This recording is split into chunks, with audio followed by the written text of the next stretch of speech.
আপনি আমাকে ছেড়ে যাওয়ার পর আমি হাওমাও করে কান্না করেছি, কিন্তু সেই কান্না ছিল না কোনো স্বাভাবিক, ছিল এক নিঃশব্দ তাণ্ডব। সেই কান্নার আওয়াজ কোনো মানুষ শুনতে পায়নি, কারণ আমি কেঁদেছিলাম নিস্তব্ধ রাতে, অন্ধকারে, নিজেকে লুকিয়ে।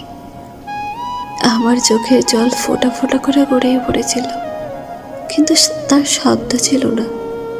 আমার বুকের ভেতর বিস্ফোরণ ঘটেছিল, অথচ তার ধ্বনি ছিল বোবা।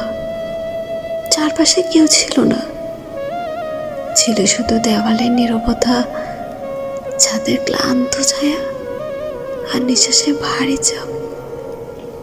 আমি চেয়েছিলাম তুমি একবার ফিরে তাকাও, একটিবার প্রশ্ন করো, ভালো আছো তো? কিন্তু তুমি চুপ ছিলে।